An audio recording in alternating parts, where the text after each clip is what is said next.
Olá, está no ar mais um Pod Brasil, o podcast do Brasil Salomão. E no dia de hoje, com muito prazer, eu e o Rodrigo Forcinetti, meu companheiro de bancada, chegando ao final do ano de 2024, a primeira temporada do Pod Brasil, e um mês de dezembro aqui com temas mais fora do direito, ou nem tanto. A gente recebe aqui com muito prazer Joel Silva, fotojornalista, correspondente de guerra da Folha de São Paulo e da agência Reuters, e autor do livro Uma Fresta de Luz no Porão da Sociedade. Joel, seja muito bem-vindo, prazer te receber. Meu primeiro bate-papo com você foi pela internet, na pandemia. Verdade. Por alguma razão, a nossa assessora de imprensa, Luciana, né, minha irmã, conseguiu fazer algum tipo de conexão, que eu não me lembro qual foi, e eu acabei... eu comprei seu livro. Isso. Ela estava oferecendo o seu livro, eu falei, eu quero ler o livro do Joel, ela me mandou o livro, e eu li e falei, nossa, precisamos bater um papo, né? E estava todo mundo... Gravou uma live, né? Trancado em casa, Foi, a gente fez uma live, né? A gente estava né? fazendo um bate-papos com várias pessoas.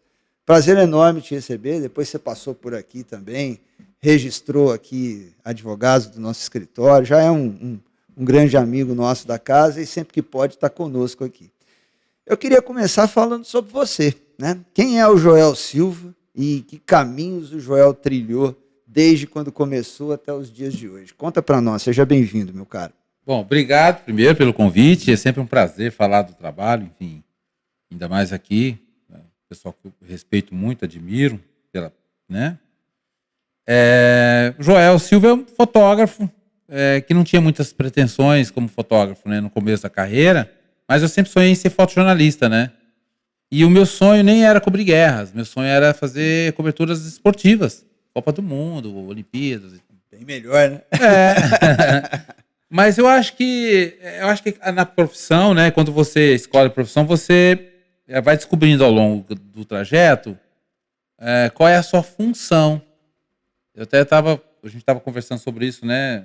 O livro leva esse nome, Uma Fresta de Luz, porque eu acho que muitas profissões elas têm esse objetivo de entrar no porão social, né? De olhar para aquela parte do mundo que poucos olham, né? Direito, medicina, fotojornalismo, jornalismo, né? E aí eu fui descobrindo ali ao longo do caminho que a minha função como fotógrafo era espiar para esse lado mais humano da coisa, mais, né, onde a gente há necessidade de observar, de trazer. E aí foi construindo o caminho para esse mais precisado. Eu cobri 3 Copas do Mundo, né? 98, 2010 e 2014. E campeonatos, Copa América e tudo mais, Libertadores, isso aí, vários. Mas sempre, né, puxando para essa cobertura um pouco mais social, né? Chegou a cobrir a Copa, então. Sim. Pegou o Ronaldinho na convulsão. Isso, aquela foto que está no clipe daquela cantora colombiana, Shakira, é minha. Legal. O Ronaldinho trombando com o Barthez, Uhum. aquela foto é minha. Te pediram autorização? Sim, não, a Folha, eu comprava os direitos da Folha, porque eu era da Folha, né? Sim. Mas, enfim, eu cobri a Copa 98. Né? Pessoal, para quem está assistindo aí, esse cara é fera. Vale a pena acompanhá-lo pelo Instagram, pelas redes sociais. Além de ser uma grande pessoa, sempre que vem aqui as horas passam, são horas de um bate-papo leve.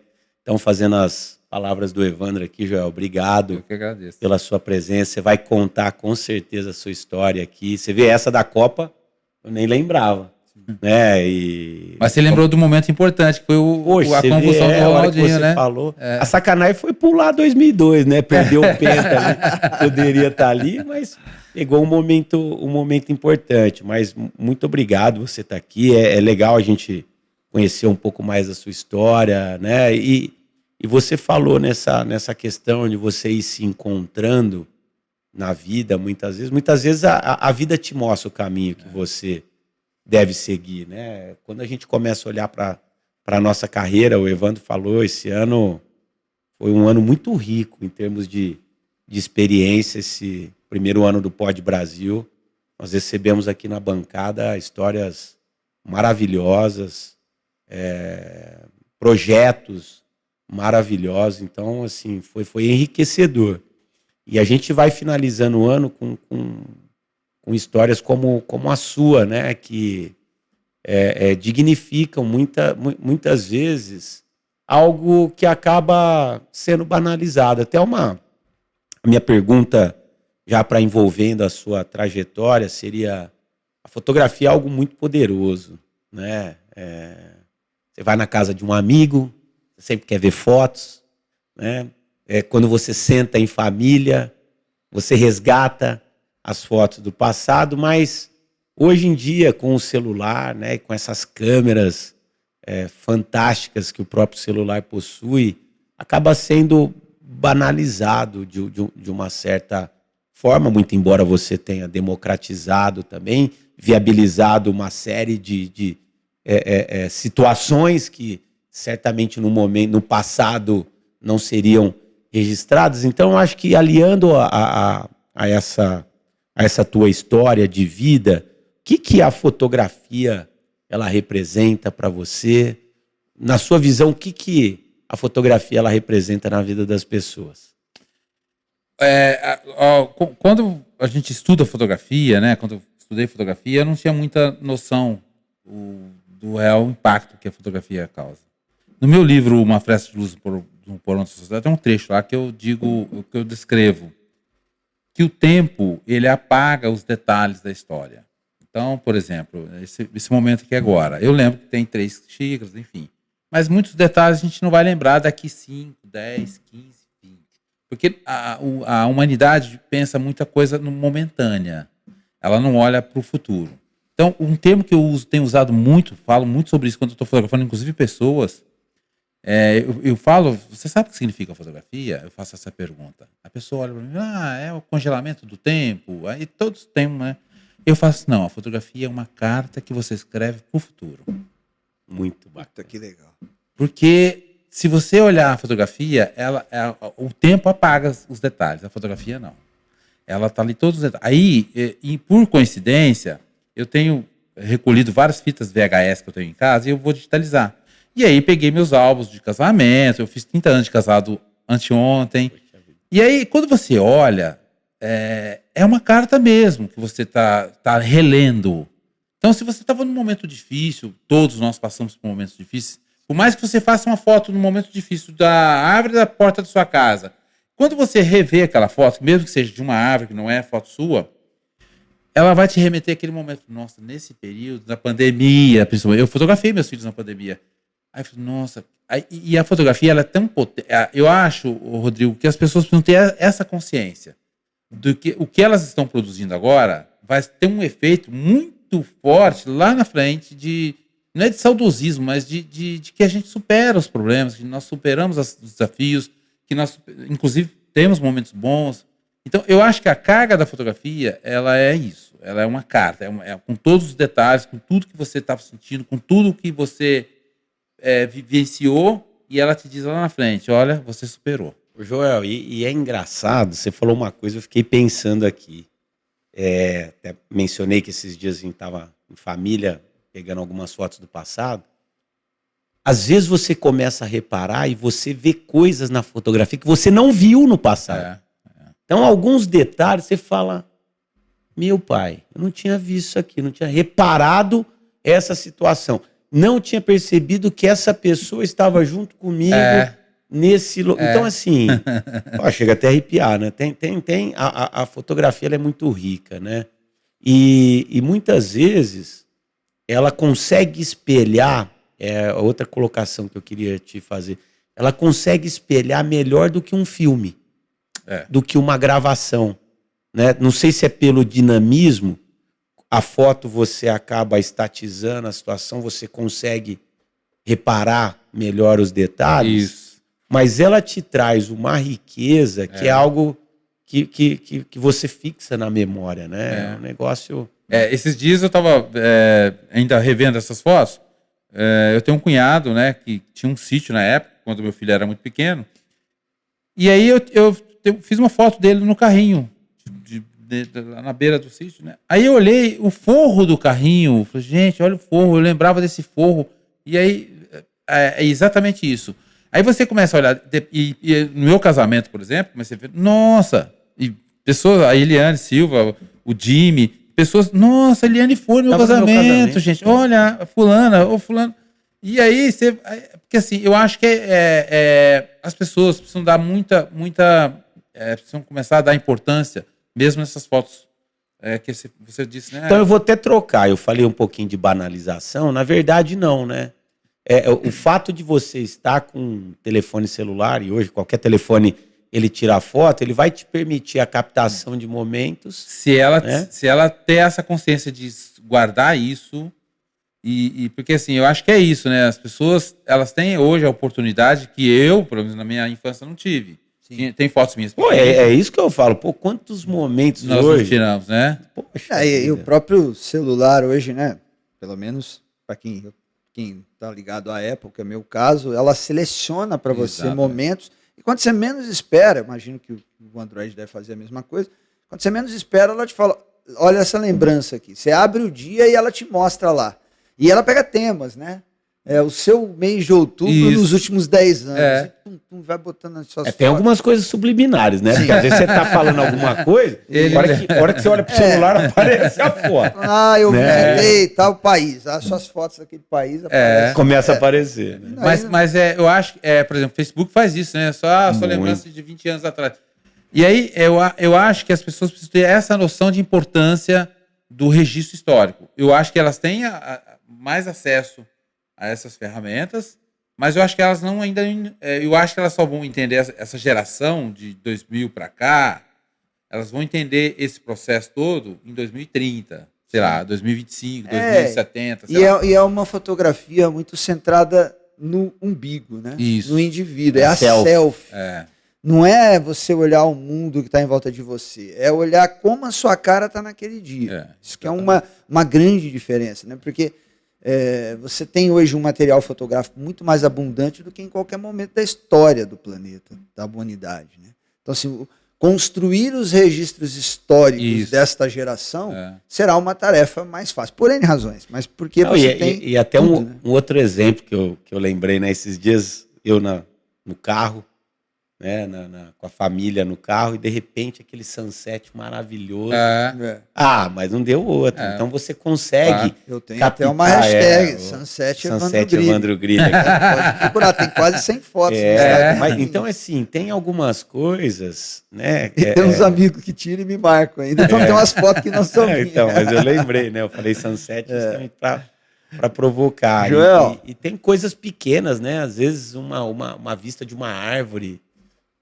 Porque a fotografia ela está muito ligada ao seu íntimo. Então, por exemplo, eu tenho certeza que se eu pegar uma foto qualquer dele, sunset dele, e trazer, ele vai lembrar. Olha, esse dia eu estava em tal lugar, assim, assado. É por isso que eu te citei a questão da árvore. Eu acho que as pessoas precisam ter essa importância. A hora que ela olha a foto, nossa, eu lembro desse dia. Sim. E isso é importante. Cara, e é muito engraçado, né? Porque assim, eu tenho uma história com esse sunset, que eu voltei dos Estados Unidos, passei uns dias na Califórnia, e eu vi cada pôr do sol maravilhoso. Aí chegando aqui em Bonfim Paulista, eu fui recepcionado por um pôr do sol. Falou: bonitão, aqui também ele valoriza o seu quintal, porque ele é a coisa mais linda do mundo. Aí também, Rodrigo, eu acho que esses podcasts são maravilhosos, porque a gente consegue trazer assuntos que eu acho que as pessoas...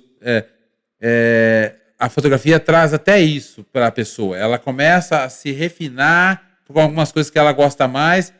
E outra coisa, saúde mental.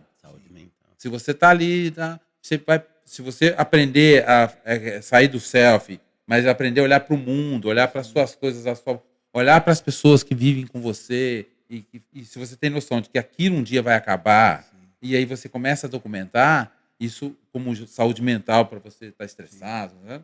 Eu cobri muito guerra, tiro e tal, e eu continuo vendo. Uma pessoa falou: Joel, você nunca vai parar de fotografar, né? Eu brinquei, só quando eu for pro caixão. Aí eu falei: Deus me livre e guarde. Mas é verdade. Porque eu ainda sou fotógrafo, mesmo às vezes eu não estou trabalhando, estou em casa, eu saio e carrego a câmera, carrego o meu drone, eu vivo disso porque eu tenho essa importância. E acho que as pessoas estão tomando conta disso, estão tomando consciência disso, né? Joel, você já teve nos lugares mais inóspitos, já viu as cenas mais absurdas nos campos de guerra por aí, no fronte de batalha.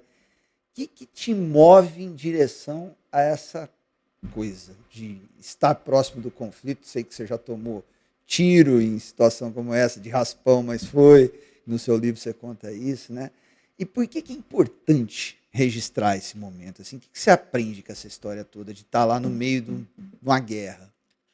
Primeiro, eu fui tomando consciência da função minha como fotógrafo, como fotojornalista nesse caso, né? No Notícias Populares, no meu documentário eu começo narrando no Notícias Populares e por que eu fui levado a isso. Eu comecei a observar a violência urbana em São Paulo, e aí comecei a fazer os questionamentos que os jornalistas fazem e tal, e aí eu senti a necessidade de começar a olhar para essa camada social inferior e tentar traduzir isso para a humanidade. Então, acho que como fotojornalista, eu fui começando a ter essa consciência. E aí foi me levando para esses caminhos. Aí eu cobrindo periferia de São Paulo, mortes todos os dias, drogas e tal. Aí descobri que tudo está envolvido com a droga. E aí dali eu fui para a Colômbia, porque é onde é um país produtor de droga. Fui para as Farc, fiquei acampado nas Farc. Entender o capítulo das Farc, tanto no meu livro como no meu documentário, ele é muito importante, porque uma vez uma pessoa de extrema direita me mandou uma mensagem dizendo: olha, eu sou de direita, eu odeio o marxismo, mas o capítulo das Farc foi o que mais mexeu comigo, porque as pessoas não entendem o que é uma guerra e da onde o que move as pessoas a irem para a guerra, né? Muitas vezes tem... e aí eu acho que essa curiosidade, essa necessidade de mostrar isso para o mundo foi que me levou a trilhar esses caminhos mais de conflitos, enfim. Porque as pessoas acham que muitos pensam, é glamuroso ser correspondente de guerra. Não é. Não. Eu tenho traumas até hoje. Não é nem um pouco. Não é, mas tem muita gente que acha que isso é glamour, né? Foi correspondente de guerra. E não é, pelo contrário. Eu tenho traumas até hoje em casa. Eu acordo de madrugada, né? Está no meu documentário. Agora, a gente... Eu acho que... Eu vou falar uma coisa, eu vou trazer a questão para vocês, advogados, e para os médicos, que são pessoas que mexem com o submundo. Ou com um mundo que, né, a sociedade não costuma ver.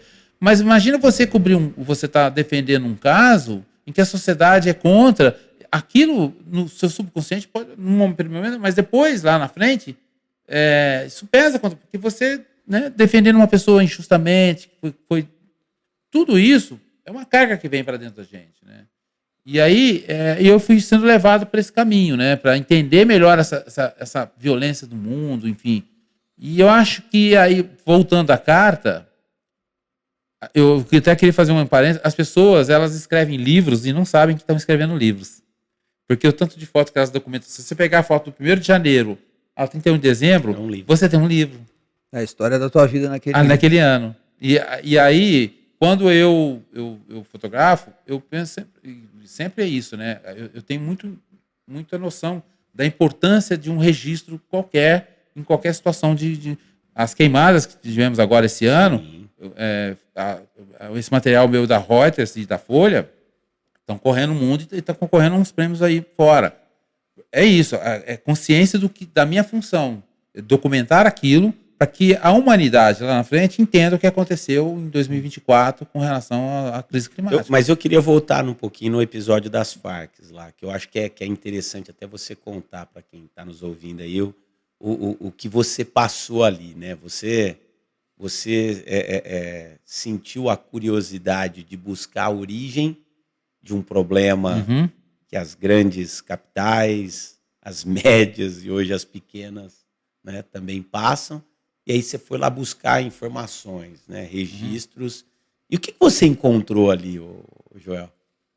Bom, primeiro você vai entender, quando você começa a olhar para a violência, principalmente a violência urbana, a droga está praticamente implícita ali, né, com todas as suas camadas. E aí você analisa, bom, de onde vem a droga? Vem dos países produtores, Bolívia, Colômbia, enfim. E aí vamos entender o processo colombiano. Aí você olha lá, tem duas guerrilhas, os paramilitares, o exército, enfim, tudo lutando entre si. E aí falou, vamos para lá para entender esse processo todo, né? Narcotráfico e tudo mais. E aí consegui ali uma autorização para entrar, acampar mesmo com os guerrilheiros das Farc no principal acampamento, em São Vicente del Caguán, onde ficava o Raul Reis, que foi morto. Rodrigo, essa pergunta é muito importante pelo seguinte: como é que você entende um processo de conflito? Quando eu cheguei no acampamento, é uma história, eu vou tentar contar ela o mais rápido possível. Quando eu cheguei lá, eu fui designado por um guerrilheiro, o Raul Reis, o comandante, falou: bom, você acompanha esse guerrilheiro, o Felipe, e ele vai te acompanhar o tempo inteiro. Você só vai fazer o que ele autorizar. Ok. Passei dias ali acompanhando, fotografando, e o Felipe era um menino de 16 anos, já punhando um fuzil, bonezinho e ranzinza. Mas o meu contato com ele era muito estreito, eu só olhava para ele balançava a cabeça, não peguei. Bom, no meu penúltimo dia, eu estava sentado numa barraca de madeira, e ele foi... um dia antes, eu resolvi indagar o Felipe. Porque é isso, né? Quando eu tô perto das pessoas, o jornalismo é assim, né? Ele cutuca instiga para saber o que está acontecendo. E eu perguntei para ele: Felipe, como é que você vai parar aqui? Aí ele olhou para mim com uma cara muito brava. Essa história é muito, muito forte. É uma das histórias mais fortes do meu livro, e é essa história que essa mulher que me mandou uma carta conta. Ele olhou para mim com uma cara não muito amigável. Só que ele sentou ao meu lado, pegou o canivete e começou a raspar um palito, assim, uma madeira, e começou a contar a história dele. O Felipe, ele morava com o pai e a mãe. Eu vou dar um spoiler aqui, né, Evandro? Mas tudo bem. Vai instigar a turma. Ele morava com o pai e a mãe, e as Farc passou no sítio da casa deles, pediu água, eles deram, porque não vai dar. Deram. E os guerrilheiros das Farc foram embora, não fizeram nada com eles. Os paramilitares estavam no encalço das Farc, passaram no sítio, perceberam que eles tinham ajudado. E aí puxaram o pai do Felipe para a sala da casa e deram um tiro na cabeça do pai, na frente do Felipe e da mãe. E aí ordenaram para eles saírem da casa sem olhar para trás. E aí o Felipe ainda conta que quando ele foi passar, que ele foi olhar para o pai morto, a mãe pôs a mão no rosto dele para não ver e saíram da casa e foram embora, nunca mais entraram naquela casa. Só que no meio do caminho, na fuga, ele soltou da mão da mãe dele, e falou para a mãe: vai para Bogotá, onde tinha um campo de refugiados chamado Os Desplaçados. Vai para Bogotá, que eu vou procurar os guerrilheiros. E ele se alistou nas Farc. O ódio, a guerra, ela é movida por esses ódios peculiares, de cada um, e esses ódios vão crescendo. Então ele se alistou nas Farc. E olha como muitas vezes a atitude de um soldado, de um capitão, de um general, ela muda, inclusive, a ideologia, a motivação que está tudo por Porque trás. ele não tinha ideologia marxista. Não, ele só foi lá pelo ódio. Assim é na Ucrânia, viu? Vingança. Vingança. Com certeza. Eles não se batem. Enfim, no final das contas, no dia seguinte, eu não tinha feito uma foto do Felipe. Essa história, eu acho que vou abrir esse spoiler. Pode. É o momento mais tocante do teu livro. E aí... Para mim, pelo menos. Né? Rodrigo, eu olhei para ele, e aí tocou o apito, e ele saiu de perto de mim, porque no dia seguinte, naquele dia, à tarde, eu ia embora. Então ele já desvinculou. E eu percebi que chamaram ele para o centro do acampamento, que eles iam para uma operação qualquer, porque eles fazem muitas operações de buscar alimento, ou até mesmo enfim. E eu me dei conta que eu não tinha feito uma foto do Felipe. Naquela época era filme negativo, não era digital, não. Aí eu falei assim: eu vou fazer uma foto do Felipe, porque eu quero levar ele comigo, né? Claro. Presente. Né?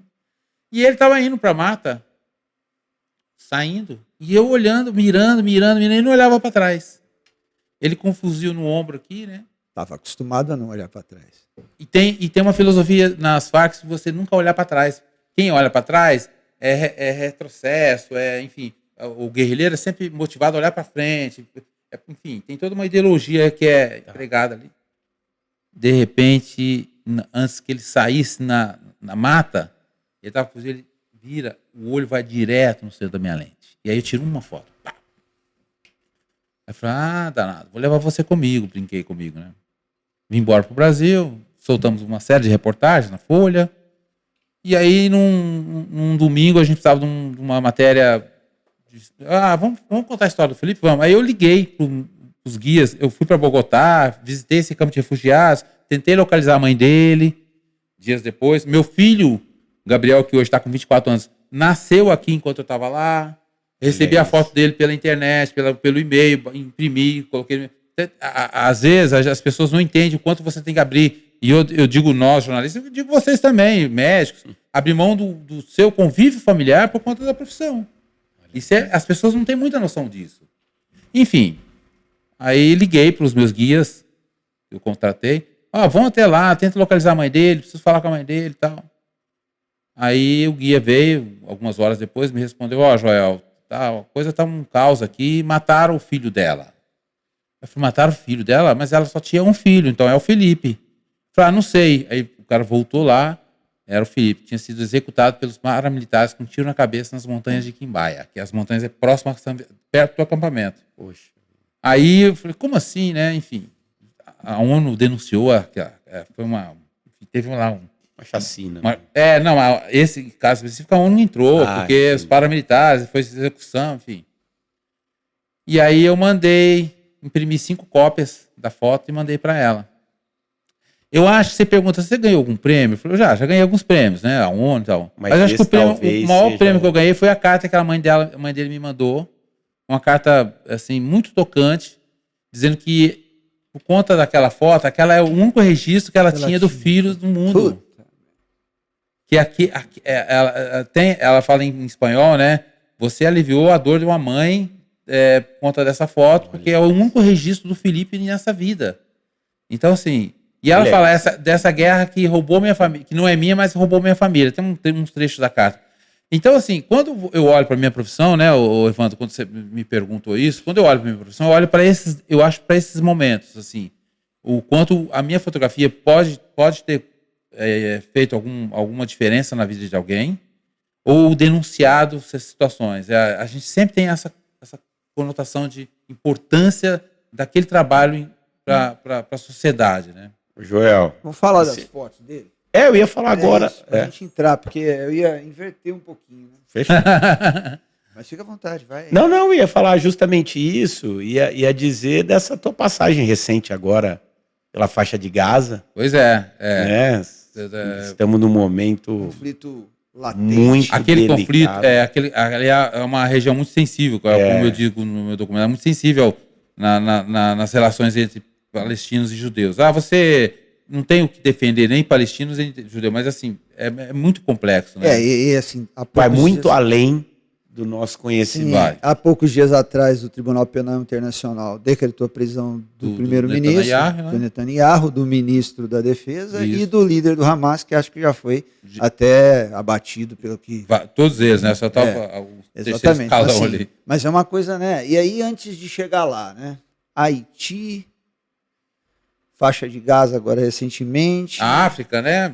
Na África, uma coisa que me perguntam sempre, e imagino que você ia fazer essa pergunta, mas assim, qual foi o pior lugar que você esteve no mundo, né? O lugar mais violento e que te surpreendeu. Porque, por exemplo, você fala assim, tô indo para a faixa de Gaza.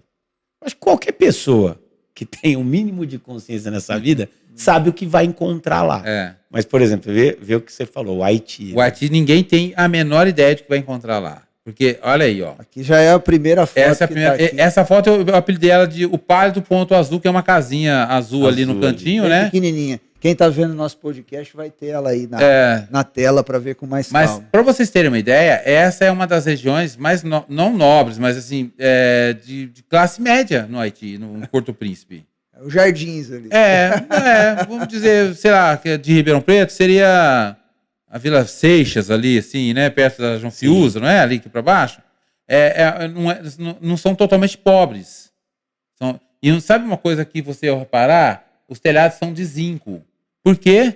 Porque eles fazem bolacha de barro e comem com farinha. Eles fazem um barro, eles trituram, põem a farinha e põem no telhado do zinco para assar e para comer. Meu Deus. Eles usam o telhado para assar esse tipo de uma bolacha. É um barro mesmo, gente. Quando eu digo barro, não é... Pelo amor de Deus. Vocês podem dar um Google, vocês vão achar. É uma bolacha. O barro é um elemento, mas eles colocam uma farinha de pão, uma farinha de alguma coisa que eles trituram, fazem essa bolacha e fazem as bolinhas e deixam no zinco do telhado para ir assando. Porque calor, é quente, né? Sim. E assa. E aí essa é uma região teoricamente boa do Haiti. A gente tem mais coisas. Tem uma do foto Haiti aí aqui. também, você quer ver? Ó? Essa aqui é a próxima. Olha Esse é o mercado Venezuela. É o melhor mercado que tem no Haiti. E aí vocês estão vendo as carnes em cima de uma mesa, mas os alimentos normalmente estão no chão. Acho que a próxima imagem mostra isso. Olha aí, ó. Tudo isso aí que vocês estão vendo aqui São as embaixo, gôndolas do supermercado. Exatamente. Esse é o mercado Venezuela. Então, assim, e cólera. Eu estava contando quando eu saía da base da ONU, a orientação assim, não põe a mão em dinheiro. Não, ou então você põe luva, porque você pode pegar uma cólera ali, tranquilo. Vamos ver mais para onde. E ali te machucou, então, essa... Porque o sofrimento humano, Rodrigo, ele é o que causa o estresse na gente, porque na hora eu estou preocupado com o contexto da reportagem, da fotografia e tal, mas quando você sai daquela situação, você começa a perceber o quão o mundo... Uma coisa que você falou. E para você se alimentar ali? Aí era na base da ONU, era comida importada, não tem nada dali do local. Olha que interessante aquilo que você falou, né? Da zona periférica da foto, né? A gente está vendo ali, tem um refrigerante ali que está no meio do conflito. Sprite, né? Lá no meio do conflito, né? Volta aquela foto. Eu queria, essa. Não era essa, mas tudo bem. É que era uma foto parecida com essa, que a gente não... Tem uma mulher que está passando aqui no cantinho, uma coisa que é muito comum, a expressão dos haitianos de sofrimento. Você vê no rosto. Você vê no rosto isso, né? Aqui dá pra ver. Dessa menina aqui, né? Ó. Essa ainda está um pouco sorrindo, mas o rosto daquele rapaz lá, ó. Ele não... Ali é uma pessoa machucada. Porque a faca dele aqui, tá vendo? Ó? Ó. É assim, me dá 1 quilo de carne, ele corta lá. Eles comem isso aqui. E eu vou te falar outra coisa. Esse é o mercado, podem googar. Chique. Não é chique, mas é o mercado Venezuela, que teoricamente é o mercado central do Porto Príncipe. Mas saiu dali, é pior. Meu Deus. Aí a gente começa a ter noção do quão a gente às vezes também... E do que é o mundo. Não é essa bolha que a gente Não. E aqui... Essa é uma foto... Quando eu falo... Você perguntou da importância da fotografia, né? Essa é uma foto que eu fiz na Líbia, na cobertura do conflito civil na Líbia. E essa foto é o seguinte. Nesse dia, o Muammar Gaddafi estava dando uma entrevista para as redes de TVs lá, dizendo que ele não estava bombardeando, estava tendo uma guerra justa de soldados contra rebeldes. E por um golpe de sorte, eu estava num checkpoint rebelde, quando um caça rasgou o céu e despejou essa bomba do nosso lado. E aí, essa foto correu o mundo, ela foi publicada. Um golpe de sorte. Prova, né? Essa foi ótima. Porque na primeira que ela eu entendi. Profissionalmente. Porque os fotógrafos das agências que estavam lá estavam a 30 quilômetros daí, né? Eu era o fotógrafo mais adiantado no fronte de guerra. Porque eu resolvi ir, né, com um fotógrafo, um repórter da Folha, fomos, enfim. Aí paramos nesse intuição. Eu acho que Tem muito isso. Eu sou espírita e também sou espiritualista, eu acredito muito nessa questão, enfim. O golpe de sorte, quando eu digo, porque essa foto correu o mundo, foi publicada no New York Times, nos jornais americanos, japoneses, europeus, todos. Porque o Gaddafi dizia uma coisa na televisão. É porque eu acho que é essa a função da fotografia. E a fotografia que estava vindo do campo de batalha era outra. E aí confrontou. Tanto que essa foto, quando ela foi publicada, a ONU Você já tinha saído de lá. Não, eu fiquei mais 15 dias na cobertura. Meu Deus. Aí saiu o crédito? Saiu. Não, eu continuei trabalhando 15 dias depois. Mas é uma coisa legal. Quando a ONU tem uma resolução de criação do espaço, de exclusão do espaço aéreo. Essa resolução, para ela ser votada, ela leva, sei lá, 2, 3 meses para se votar uma resolução dessa numa zona de conflito. Sim. Né? Quando o Gaddafi anunciou que ele estava era fuzil contra fuzil, e aí apareceu essa foto, depois no dia seguinte o cara da Reuters fez uma outra foto de uma bomba, a ONU votou isso em 3 dias. E aí criou-se, porque é uma operação cara, criou-se a exclusão de espaço aéreo líbio, antes que caças da OTAN ficam sobrevoando 24 horas a região, se decolar algum caça, eles abatem. Isso é muito caro, porque você tem que manter caças... Imagina, 24 horas. Ou seja, se você e o cara da Reuters não estão lá, não tinha feito isso. Entendeu? Aqui uma outra foto muito emblemática, está no seu livro lá. É um lançamento de um rebelde com um lançador de míssil, né? Tem uma sequência, mas acho que ela não está aí, que é um míssil no ar, não tem. Só tem essa aí. Mas é um momento exato que, assim, aí tem essa questão técnica da fotografia. Por exemplo, o Robert Capa fala isso, né? O fotógrafo de guerra, ele é um apostador. Ele tem os cavalos na mão e ele põe no bolso ou ele tira.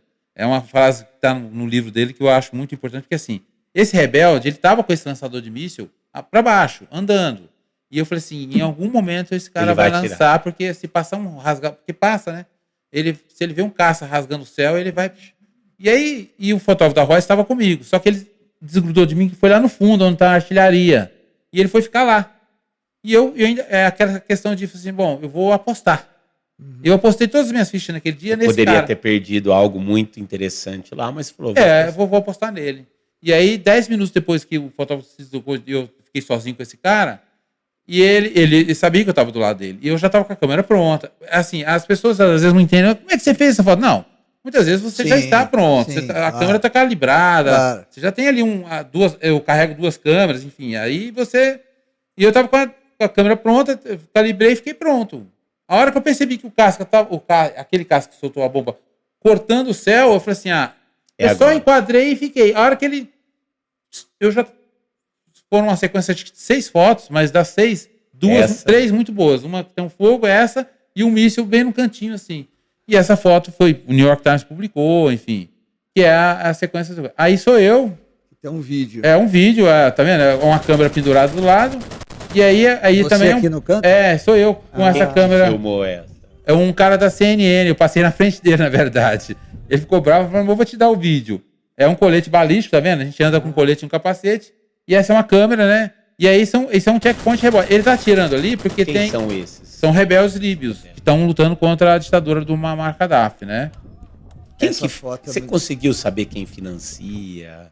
Como que funciona essa parte aí? Ou você não... Não, quando você tá ali no fronte de guerra, você não tem acesso muito a essas informações externas. Aí é jornalismo mais de investigação no Pentágono, sabe assim? Ou fora, enfim. Mas há financiamento. As ditaduras, elas são derrubadas... Porque sempre você tem muita pobreza ali. Alguém precisa... Como é que o rapaz vai ter um míssil daquele na mão, né? Então, e vem pelo mar. Comer, tá com míssil na mão. O próprio Hamas. Exato.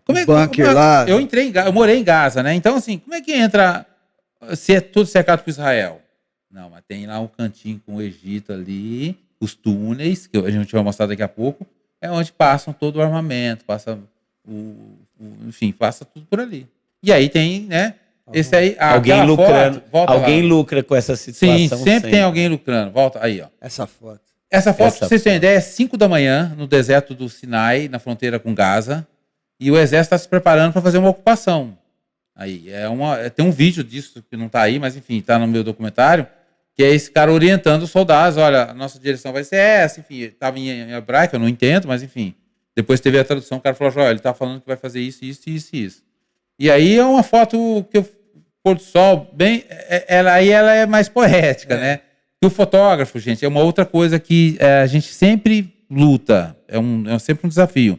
A realidade é muito dura. Então a gente tenta sempre, não é maquiagem, mas porque para ter leitura ela precisa ter beleza, né? Então, senão você vê eu tenho fotos de pessoas sem perna, criança morta sem cabeça dentro do carro. Mas você vai mostrar isso? Não. Tanto que eu fiz, mas não publiquei. E aí a gente sempre tenta uma estética para poder atrair os olhos. O jornalismo no site, antigamente era... É uma arte, né? É uma arte, mas assim, o que atrai o olho do leitor é a primeira imagem. Sim. E se ela tiver uma estética ali, ela vai puxar para o texto, vai... Né? Vou mandar aqui. Isso aqui é o que mais me impacta, né? Tem uma foto, eu não me lembro agora qual conflito que tem um garoto na ambulância, todo... Nossa. É Ucrânia aquilo? Não, aquilo foi Na Líbia. Na Líbia. Na Síria. Síria, desculpa. Síria, que é a guerra química lá, que era todo ensanguentado, Meu né? Deus. E assim, as crianças têm a vida roubada, né, cara? Isso é faixa de Gaza. São palestinos. Isso é agora? Agora. Mas eu tive no campo de refugiados de sírios de Zatari, em que você olha um campo gigantesco, a maior parte são velhos, mulheres e crianças. E é aquilo que você comentou. É uma geração que se perde ali. E assim, eu estava observando as suas fotos aqui, e tem uma coisa no olhar das pessoas que, para mim, parece muito semelhante. Assim. é uma tristeza. É, né? aquilo do Haiti, ó, você vê. Se você pegar uma Você criança... vê o olhar dessa criança. Você aí, vai você não precisa perguntar nada. Uma criança Ela já mostra já o que... E que essa foto é assim, ó. Aí é análise de fotografia. A primeira criança, o olhar dela direto para minha lente. Mas as outras duas estão com o olhar contido. Sim. E assustados. Porque sabe uma outra coisa que acontece muito em Gaza? A qualquer momento uma bomba pode cair em cima delas. Elas são orientadas. Eu fico pensando como que você dorme. A gente é bomba o dia inteiro. Vou te falar muito. Como que você volta à vida normal? Tipo, a gente entra para trabalhar, sai para almoçar, volta para... Isso não existe. Não, na minha profissão não. Não existe. A rotina não é... Mas e a rotina deles, isso que você vivenciou lá? Como que funciona? Como que você volta a uma Eles vida tentam levar o máximo naturalmente. Mas é uma outra realidade. Por exemplo, a qualquer momento, uma bomba pode cair aqui nesse prédio, como nas escolas. Porque o Hamas utiliza muito a estrutura hospitalar e de ensino para montar as bases deles. E aí Israel não tem menor... tá ali, tá. Não importa se tem criança, manda a bomba lá. Isso você assistiu. Sim. E outro dia, acho que foi a Globo, fez uma matéria no Líbano, né? Que Israel estava começando a invadir o Líbano e pegou os brasileiros que moram ali, famílias de brasileiros. Eles estão lá mostrando, de repente, um avião passa, fala, vamos entrar que vai cair uma bomba. Vai. Aí a repórter assim, ou o repórter, mas e aí? Você já mora aqui faz 15 anos. Já acostumam. Já é uma coisa que para mim é natural. Eu sei que eles não vão jogar a bomba em cima da minha casa. Eu não sou o alvo, mas... Porque Israel tem uma inteligência também muito forte, que a gente tem que... Assim, ó, o Israel, ele manda mensagens pro celular das pessoas avisando. Sim. Tanto que tem algumas imagens já aparecendo do míssil no ar, assim, no prédio caindo. Porque o fotógrafo já está sabendo que ali vai cair o míssil. Já está sabendo, ele avisa Israel 2 horas antes. Começando olha, gente, essa região nós vamos... Porque ali tem armamento, tem... Enfim, aí eles mandam bomba ali. Mas, sabe uma coisa que eu reparei muito, que é uma coisa que a relação deles com a morte.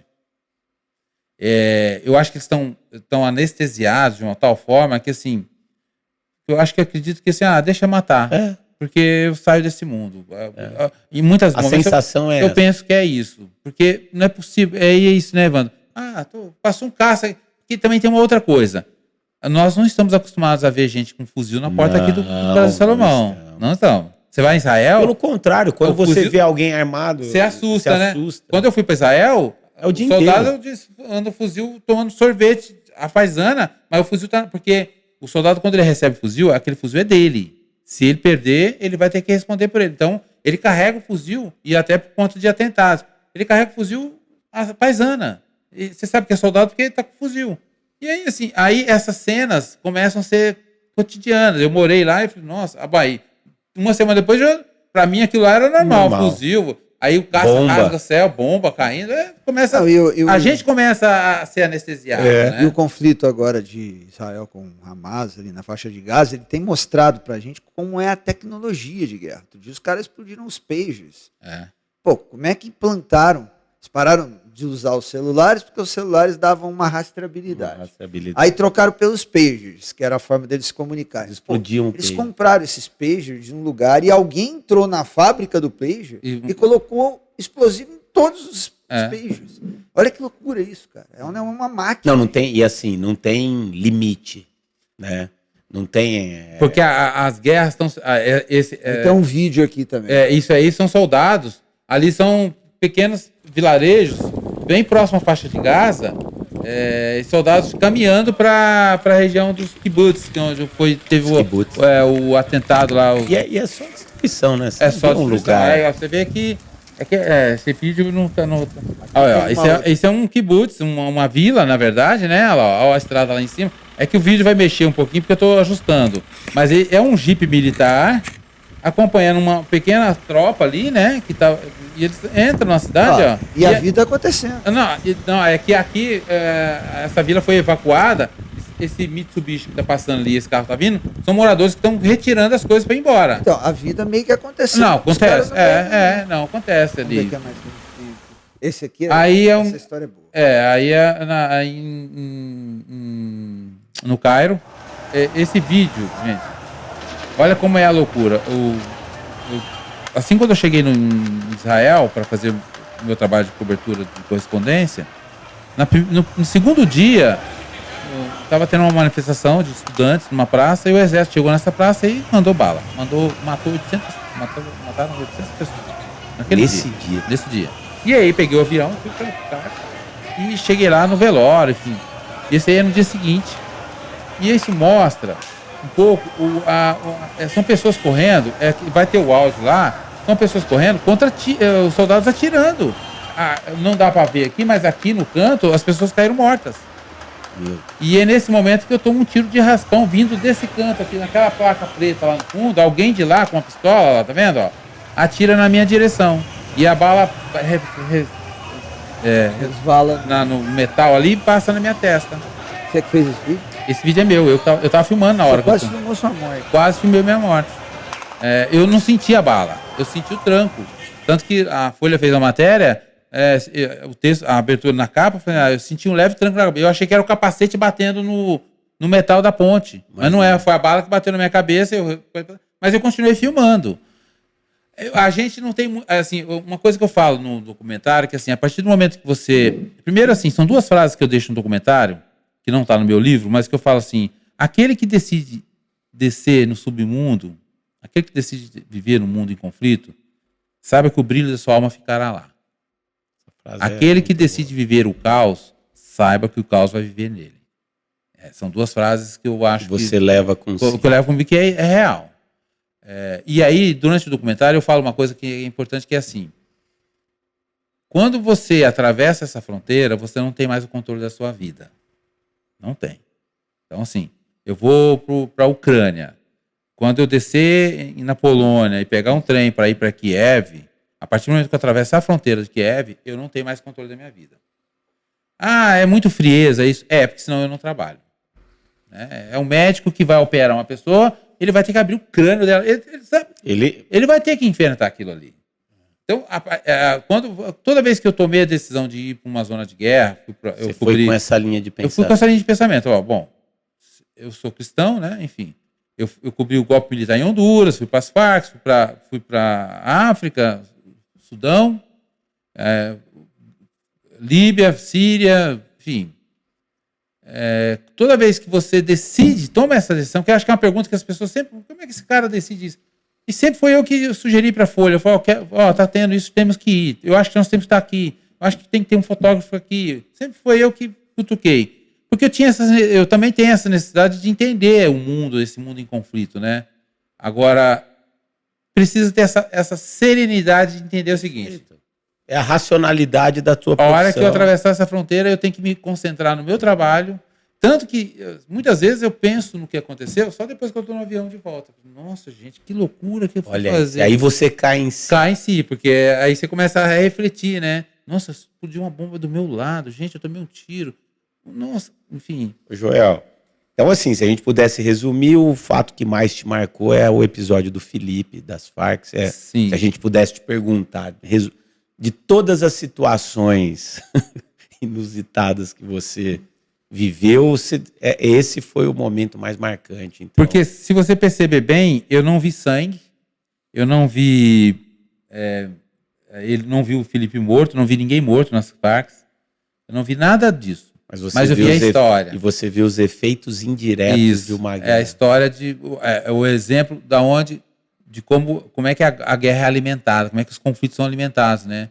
E o Felipe você pincela a história dele, traz, você percebe, bom, é isso, né? E isso que machuca, né?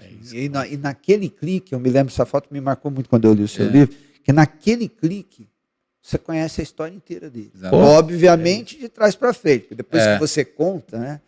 Até a passagem do final do filme do Ainda Estou Aqui, né? Que está em cartaz, a Fernanda Montenegro, ela resume a vida da dona Eunice, né?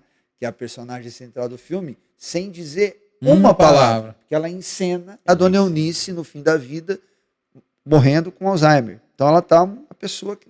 Mas você vê tudo que a mulher passou no olho da Fernanda Montenegro. É fantástico. Então, assim... E é uma artista também. Não, é um negócio... Tem esse comentário. Cara, você comentou aí, né? Eu já sabia dessa história, porque eu tinha lido o seu livro, mas assim, quando seu filho nasceu, você estava lá nas Farc, conhecendo a história do filho de uma outra pessoa. E a tua família, quando você vai? Como é que é essa relação, cara? Como é que deixar tudo para trás? Porque não é igual a minha, que ó, o meu pai foi trabalhar. Primeiro que você volta depois de meses. E Como é que é segundo... isso, Ó, eu acho que a minha família é mais guerreira do que eu. Eu sou muito medroso, mas eles são muito mais corajosos. Eu dedico eles ao meu livro, eu falo, agradeço a minha esposa, Roseli, né, meu filho Gabriel e a minha filha Letícia, por corajosamente suportarem minhas ausências para eu estar ali vivendo aquilo. Porque é isso, né? Minha filha, e outra coisa que traumatiza muito o profissional. A minha filha conta hoje que quando ela era pequena, ela viu o avião atravessando o céu, ela ficava dando tchau, achando que era eu que estava no avião. Aí eu fico pensando, vai saber onde é que eu estava nesse momento, porque devia estar em algum avião mesmo, viajando, né? E eu acho que, assim, eles são muito guerreiros, porque o filho, eu acho que o filho e a filha, mas a esposa suportar a ausência do marido. E confortar os filhos, de tentar deixar os filhos tranquilos. A minha já tinha me mandado embora. Tanto que quando eu tomo tiro, essa é uma... Você foi contar pra eles bem depois. Não, na hora. Na hora? Quando eu tomo tiro, e eu passo a mão no ferimento, percebo que eu tava sangrando, né? Eu percebo que eu tava ferido, a minha reação na hora é fugir dali. Perdeu-se o controle daquela situação, vamos embora. E aí tinha uma menina da CNN com a câmera querendo filmar meu rosto. E eu tampando a câmera dela. Falei, não vai filmar não, você tá ferido. Que vai chegar no Brasil em 2 segundos. Nossa. Fotógrafo toma tiro. Eu falei, não, eu lembro que eu falava inglês, eu preciso avisar minha família primeiro. Aí ela olhou pra... Tem Olha isso, né? Ela olhou pra mim com o olho... Ela é mulher, né? Ela pensou desse tamanho, ela fez isso com a câmera. Aí eu parei, fiz assim pra ela e ela saiu... E saímos juntos até. Só que ela foi pra um lado pra se proteger. Ela tava buscando o clique dela. Você vê como o fotógrafo, ele... é isso, a gente tá ali pra aquilo, né? Pra isso. Bom, qual é a minha situação? Eu tava lá como turista, não tava como profissional. Então, se eu sou preso... Se eu sou pego, eu ia ser preso mesmo ferido. Então eu tinha que tomar cuidado com aquilo. Aí fui parado numa barreira militar e falei pro tenente, aquela coisa, eu fui ferido, estou indo pro hotel. Ele falou, não, você vai pro hospital. Eu falei, não, o hotel tem médico, eu prefiro ir pro hotel. Aí ele olhou para mim, e eu tava com um colete escrito press, e ordenou que um jipe me escoltasse até o hotel, porque o cara perdeu o controle, tava tiroteio, enfim. E aí fui escoltado até o hotel. Quando eu cheguei no hotel, que eu avisei o repórter da Folha, olha, tomei um tiro, tô subindo no elevador. Ele estava no quarto dele, porque ele se recolheu antes, porque também foi ameaçado, enfim, tem todo... A gente sempre... Bom, no final das contas, quando eu chego subindo no elevador, ele já desceu e me encontrou no meu quarto. Junto com um enfermeiro, pediu um enfermeiro, né? Aí a minha primeira reação foi o quê? Ligar para minha filha, para meus filhos. Aí eu peguei o celular, liguei, a minha filha atendeu, e olha como é que o filho é. Ela, uai, pai, ela tinha, sei lá, 12, 13 anos. Ué, pai, o que aconteceu pra você estar ligando essa hora? Eu nunca ligo naquela hora. Era 11 horas, era 2 da tarde, no Cairo. Era de manhã, né? Cedo. Eu falei, não, filha, papai tá te ligando. Olha, a conversa foi exatamente, papai tá te ligando só pra falar. O papai machucou aqui, mas tá tudo bem. Você machucou, pai? Eu falei, machuquei, filho, você acredita? Ela falou, o que aconteceu? Não, eu tomei um tiro na cabeça. Aí você percebe um minuto de silêncio ali, né? Ela tá tentando processar, né? Ela falou, tiro, pai. Aí meu filho que estava do lado, que era mais velho, né? Pegou o celular e falou, como assim, pai, tiro? Eu falei, não, gente, tá tudo bem, eu vou mandar uma foto para vocês verem. Tanto que eu tenho uma foto com o sangue escorrendo. Ó, vai ter sangue, mas eu tô bem, tanto que eu tô falando com vocês. E aí acalmei meus filhos, né? Falei com eles e tal. Se chegasse alguma coisa que você não tivesse tido controle... que eu acho que é isso, você perde o controle. Exatamente. É isso que a gente estava conversando. Assim, quando alguém faz alguma coisa... Eu acho que a primeira coisa é a pessoa dar a versão dela primeiro. Ó, minha versão aí, enfim. Aí liguei pra minha mulher, que já iam procurar ela para dar entrevista. Os jornais procuraram ela para falar com ela. Olha, ela falou, ó, se prepara aí, porque a Folha vai te ligar, a CNN, enfim, pessoal, um monte de gente vai te ligar. Aí você liberou a sua colega, pode soltar a imagem agora que eu já avisei tudo. Não, acho que ela não tinha feito ainda, porque eu tampei na hora, mas enfim. Aí, depois que eu preparei o pessoal, eu avisei a Folha.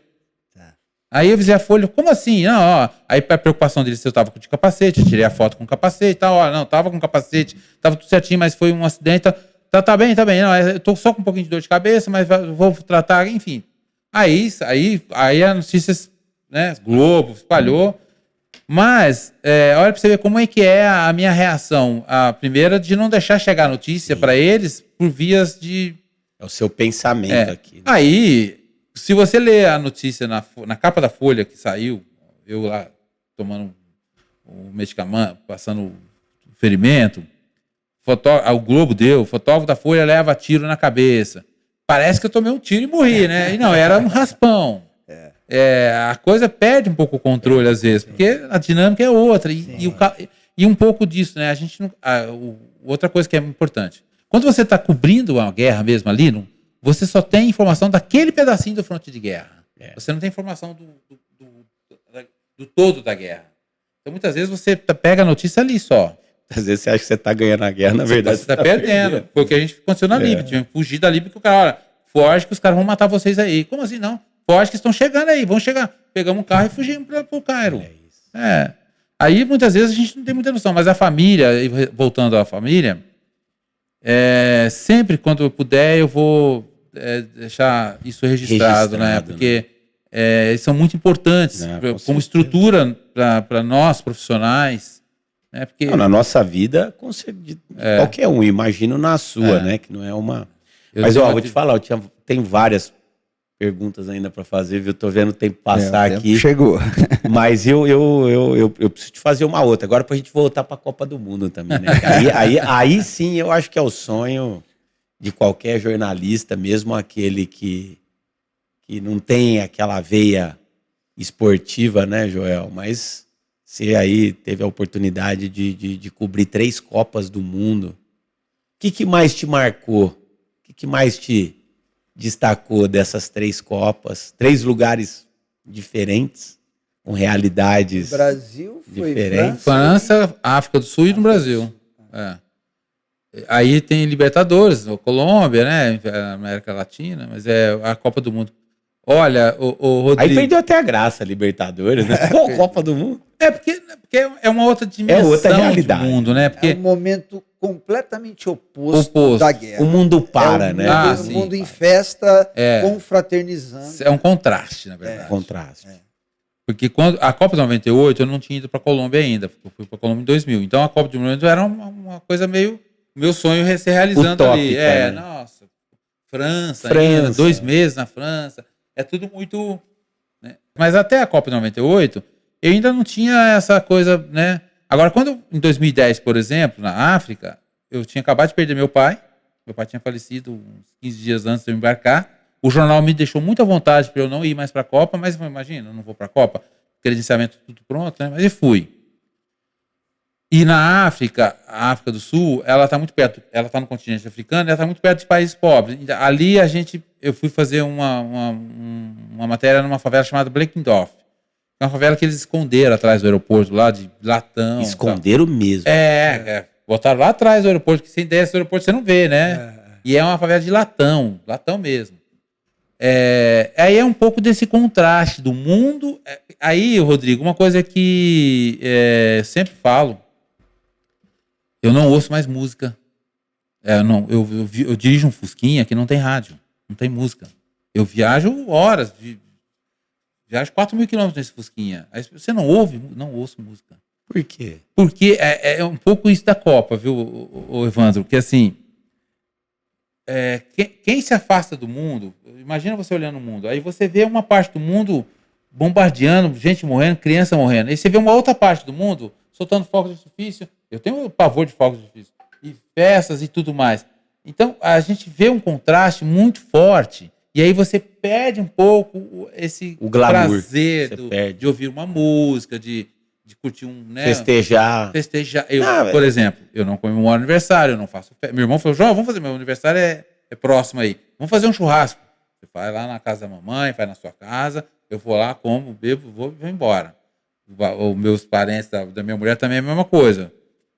A gente perde um pouco essa... A vida te mostrou um pouquinho e você se machucou. Porque eu fiz uma declaração no Jô Soares uma vez e eu falei isso. É como se você estivesse fazendo um velório na sala e o pessoal estivesse fazendo um churrasco no quintal. É isso aí. É o mundo que a gente vive. né? É. O Jô até falou, olha, Não, mas você sabe que eu já fiz essa reflexão e assim, me marcou muito aquelas primeiras cenas da guerra agora da Rússia e da Ucrânia, né? E aí um dia, vindo trabalhar aqui no escritório, falando com a minha esposa, tomando café, falo, cara, como que a gente consegue viver sabendo que tem criança, que tem uma família inteira morrendo do nada lá do outro lado do mundo? Porque assim, as divisões geográficas, elas são imaginárias, né? Sim. O mundo é uma coisa só. O ser humano, ele... eu vou defender vocês então, agora. A gente começa racionalizar a situação, aí que você não compreende nada. Cara, nós temos... Eu dei uma googlada aqui, né? E 2,3 bilhões de pessoas estão em insegurança alimentar no mundo. É quase um terço. Um terço. Mais, um pouco menos. 700 milhões estão passando fome. E ontem um cara arrematou uma banana colada num silver tape por 36 milhões de reais. E ele declarou que ele vai comer a banana. Que o cara que fez a obra de arte, ele falou que, eu recomendo, a hora que a banana apodrecer, você trocar a banana. Que a obra de arte consiste num silver tape, uma fita, preso num painel branco, uma banana. O cara falou, não, eu vou comer a banana para ter o prazer, a interação da obra de arte com o meu corpo. Então, assim, quando alguém tem dinheiro suficiente para comprar uma banana presa numa silver tape, e aqui não estou desmerecendo o lado artístico, por 36 milhões de reais, são os valores. Alguma coisa está errada no mundo, entendeu? Assim, não dá para você... E sabe o que mais me dói? É que a grande maioria, esses outros 4 bilhões de pessoas, mas não estão nem aí com os outros 2,3 bilhões de pessoas, salvo raríssimas exceções, que aí vão para um número muito pequeno, né? Esse é o mundo que a gente vive. Isso é a realidade que a gente vive e que muitas vezes, no conforto da nossa hipocrisia, a gente ignora. Evandro, tudo bem que quando você vai para o Oriente Médio, ali é algo diferente, uma guerra ali, mas quando você vai para outras guerras, aí você está pensando em interesse mercadológico, em negócio mesmo. Eu vou fazer uma pergunta para vocês agora, posso? Lógico. Tá. Vocês sabem quantas pessoas morreram no Oriente Médio na última semana? Não, né? Não vão saber. Ideia. Eu vou fazer um cálculo aqui, sei lá, 3.500 pessoas na última semana. 3.500 pessoas. Sabe quantas pessoas morreram no conflito do Sudão? Não faço ideia. 6 mil pessoas em uma semana. E ninguém fala nada. Ninguém fala nada. Porque, agora, Rodrigo, é óbvio que esse é um trabalho árduo. Inclusive, quando eu falo, de novo, eu vou trazer essa questão, gente, porque é importante as pessoas entenderem as profissões. Sim. Medicina, direito, fotografia, fotojornalismo. Quando você... a minha função é esfregar na cara da sociedade o que ela mesmo produz, tá? No meu documentário. Você mergulha no porão social e traz à luz dele aquilo que ele não quer ver, né? Mas eu também entendo que quando você está tomando seu café da manhã em casa e que você vem para o seu trabalho, você está produzindo para a sociedade, você tem sua função na sociedade, não o direito. Sim, eu falo, qualquer pessoa que vai fazer uma venda lá trabalha numa concessionária, vai trabalhar, qualquer trabalho. Se você... eu acho que tem que ter esse equilíbrio, assim, você entende que aquilo está acontecendo no mundo, aquilo tem fome, tem as pessoas... Eu acho que a sociedade está começando a pegar um pouco mais, tomar mais conhecimento desse engajamento. Da sua responsabilidade social. Do engajamento de olhar para o colega. Acho que a pandemia trouxe um pouco isso, talvez, não sei se mudou esse comportamento, mas de olhar para, né, e as redes sociais, o celular, tudo hoje está muito conectado. Então, o que acontece na Ucrânia, eu estava vendo vídeos ontem, eu estou pensando em ir para a Ucrânia, não voltar não, porque eu não fui ainda. Mas eu fui estudar a Ucrânia, né? De repente eu vou para lá, eu tenho que saber como é que tá a situação. E aí eu fui começar a estudar a Ucrânia. Aí tem trincheira, o soldado matando o outro na trincheira. Falei, a coisa perdeu a... Perdeu. Agora, eu sou a mola amortecedora desse mundo em conflito com esse mundo que não entende que é o conflito. É isso, as pessoas não entendem que na África está se... além das doenças, né? No conflito do Sudão do Sul e Sudão, tem países lá que ditadores estão caindo, então os caras estão assumindo e estão dizimando a outra etnia, enfim. Exato. É uma loucura a África. O mundo é um lugar muito doido. Mas assim, antes de eu passar aqui para o Rodrigo encerrar, eu A gente chegou no fim aqui, infelizmente, tem que Queremos gravar o marcar 2. outro.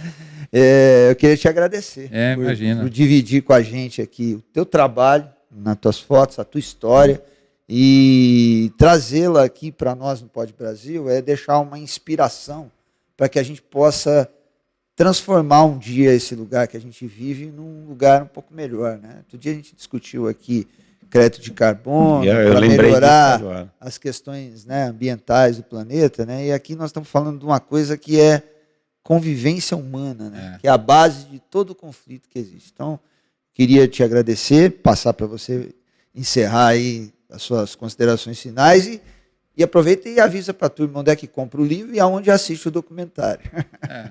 Bom, agradecimento sou eu, porque, né, oportunidade de poder falar.